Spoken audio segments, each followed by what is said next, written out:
the birthday of the trees. I want to spend a few minutes talking about trees in honor of Tu Bishvat.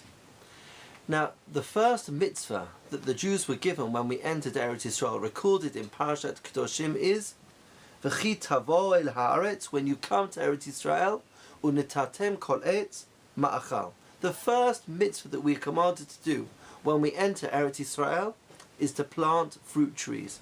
And in fact, our planting of fruit trees when we enter Eretz Yisrael echoes what God did when Adam Harishon entered Gan Eden. The Torah says that God planted him, nata'oto. He was planted in Gan Eden.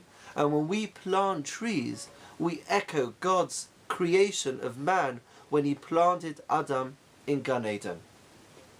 But what is the planting of a tree?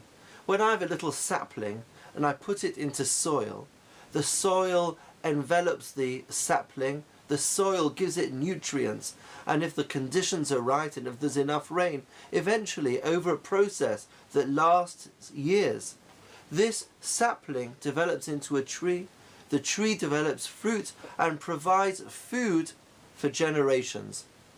But that soil is just dirt. It's just dirt. It's the sort of stuff that you can't get off your shirt when you're playing football. But that soil has the potential to turn a sapling into a tree. But if you don't plant anything into that soil, then it just stays as wasteland, as dirt, weeds grow in it. The potential of the soil to produce a tree depends on what you plant in the soil. If you plant a tree, then the potential is almost without bounds. It's almost, goes incredibly far.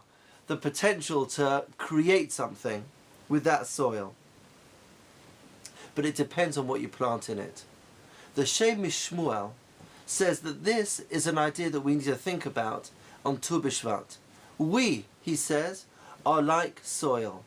We have a huge amount of potential. Every person, the potential that you have is boundless. Incredible what you could achieve. But it depends what you plant inside yourself. What do you invest in? What's important for you?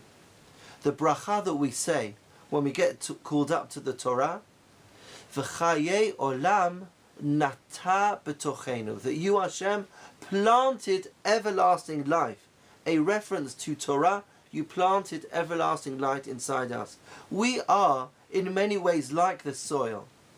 That we could grow weeds if we don't invest, if we don't do anything that's useful, then we just grow weeds and you don't really come to see the full potential of a person. But if, like the soil, that you plant a sapling into that soil and see the sapling developing into a tree, if we plant goodness, if we invest in those things that are important, then our potential is endless. Let me bless us all this year on Tu Bishvat, that we should think about the soil and think about our potential. If you utilize your potential, the sky is the limit. But if you leave it waste, if you don't plant anything inside, then like the soil, things just waste away. Wishing us all a well-utilized Tu Bishvat and a Shabbat this year, and may we all be blessed to utilize our skills and our soil to the greatest degree. Shabbat Shalom and Tu Bishvat Sameach.